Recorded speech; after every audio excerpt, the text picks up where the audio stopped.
নমস্কার। আগেকার দিনে রাজা মহারাজাদের, জমিদারদের, ধনপতিদের, অবস্থাপন্ন লোকেদের, সম্ভ্রান্ত লোকেদের বাড়িতে পায়রা থাকতো।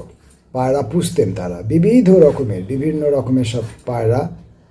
তাদের রূপ রং বিভিন্ন রকমের, তাদের নাচের পদ্ধতি বিভিন্ন রকমের, তাদের কণ্ঠের ধ্বনি বিভিন্ন রকমের ছিল। শুনেছি যে সেই সব পায়রারা পোস্টম্যানের কাজ করতেন, খবর আদান প্রদান করতো তারা।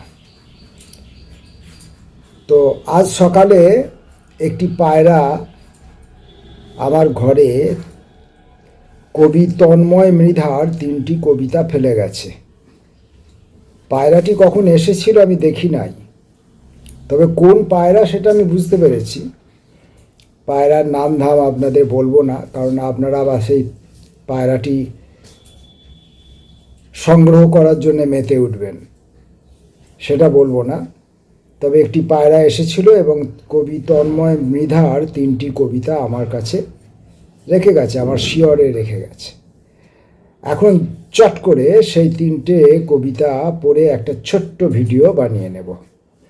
গোধূলির কবিতা। একদিন তোমাকে কামনা করেছিলাম, তখন অনেক কাল আগে। এখন তেমন দুপুরগুলো নকরি করে থাকি। বিকেলের দিকে তুমি ইদানিং মাঝে মধ্যে নুন খেতে চলে আসো পরিত্যক্ত বিট অফিসের কাছাকাছি। তোমার জিভের তাপে নুন গলে গেলে বিরক্ত কঙ্কন শব্দ হয়। অসঙ্গত অনুরাগ অসমাপ্ত দুটি চোখে অনুযোগ হয়ে ছায়া করে। কবেকার কল্পনদী, কবেকার কল্পতৃষ্ণা মেটাতে পারে না।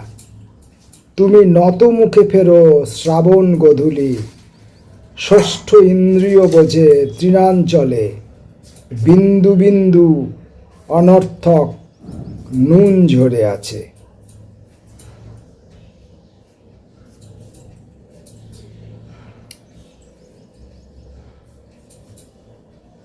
পরেরটি তন্ত্র।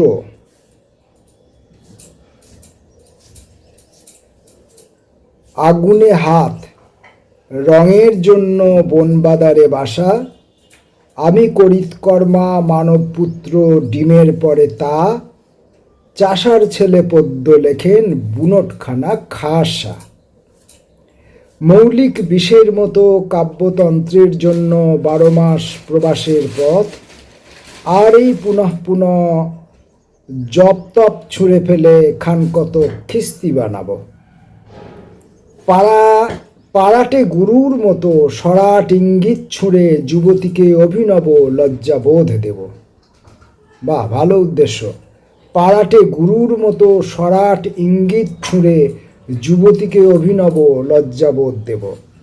আধুনিক গানের মতো সদর্থক শ্লীল কিছু ঝানাকঝান বেজে যাব পাড়ার প্যান্ডেলে। আমি মনস্তাপ জড়ো করে সহ্যের অতীত কোনো অসহ্য একক। কবিতার ফুল তুমি টেবিলে রেখেছ, স্থায়ী পাপের থেকে নেশাগ্রস্ত নেমে যায় যূথবদ্ধ গেলাসের দিকে। এই তো এখানে জল, অথচ ছাত্রাবাসে রবিবার কাঙালের মতো অনটনে গেরস্থালি সমার্জনী দৈবাত পেল না। ঘোরতর হিনজীবী প্রগলভ প্রেম তুমি এই যুবকের সাধনার নও। বাস্তুতন্ত্রে অসঙ্গতি মানুষের বিদ্যাভ্যাস ভুলের সঞ্চয়, আর প্রলয়ের পূর্বাভাসে রক্তের গর্ভে জমে উন্মুখ বিক্ষোভ।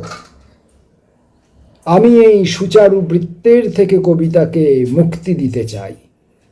অশক্ত তুই কষ্ট পেলে কবিতা পুড়ে ছাই। 7 পুরুষের ভিটে চড়ে দাঁত কেলানো ছাগল। নোটের ডাঁটা ছাগল মুড়োয় পদ্য কিসে পাই। ভালো উদ্দেশ্য, সুচারু বৃত্তের থেকে কবিতাকে মুক্তি দিতে চাওয়া। দেয়া হোক, পাশে আছি। জুগুপ্সা, তিনতলা একটা বাড়ির উপরে যদি আরো একটা তিনতলা বাড়ি চাপাই, তাহলে আকাশের যেখানে পৌঁছানো যায়, আজ ফাগুন শেষের চাঁদ ভেসে আছে সেইখানে। খুব বেশি দূরে নয়, 3-6 তলা ওপরেই আকাশ, সেখানেই ফাগুন শেষের চাঁদ ভেসে আছে। মণিশঙ্কর বাবু, আপনি গড়িয়াহাট স্ট্যান্ড রোজ ফেব্রিকের কর্মচারী। আপনার মেয়ের অ্যানুয়াল পরীক্ষা আজ থেকে শুরু হয়েছে, আর ওই চাঁদ উঠেছে আপনার তেতলা বাড়ির দ্বিগুণিত দূরের আকাশে। এ তল্লাটে আমি ছাড়া কেউই জানে না আপনার কিশোরী কন্যা সত্যি বলতে আশ্চর্য সুন্দর। আপনি লক্ষ্য করুন, আপনার পৈতৃক টাকায় করা তিনতলা বাড়ির ওপর থেকে অশালীন ভূতের আক্রোশে আমি সরিয়ে নিচ্ছি চাঁদ। আপনার ক্লান্তিকর রক্তচক্ষু নিতান্ত উপেক্ষা করছি আমি। আজ আমি হাজার হাজার মৃত পাতার গোরস্থানে পুঁতে ফেলব চাঁদ, আর পা ঝুলিয়ে বসে থাকব অখাদ্য অসভ্য কোনো গাছের মগডালে। তাছাড়া কি বা করবে কারুর কৈশোর গত হলে? তাই বটে। যাই হোক, তন্ময় মৃধা, কবি তন্ময় মৃধাকে প্রণাম জানাই। আর সেই পায়রা, সেই পাড়াবত, সেই পোস্টম্যান যে আমাকে এই 3টে কবিতা পৌঁছে দিয়েছে, তাকে ধন্যবাদ। পড়লাম, 3টে কবিতা পড়লাম। 3টে কবিতার 3 রকমের অনুভূতি হলো।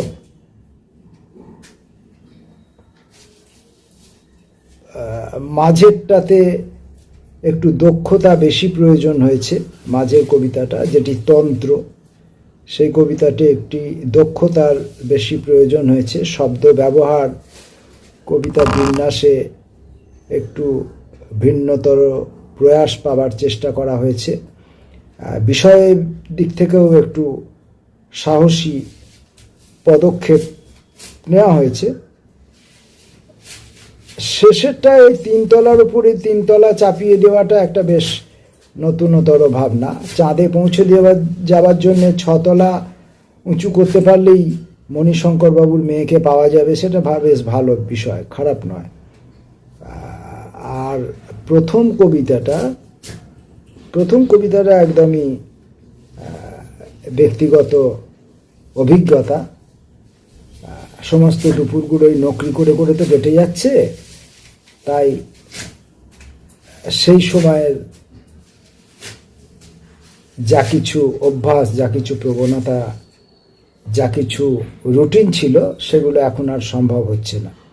তো যাই হোক, 3টে কবিতা পড়লুম, ভালো লাগলো। ধন্যবাদ, নমস্কার, প্রণাম, সালাম, আর কি সব বলতে হয় বিভিন্ন ভাষায়, সব জানি না।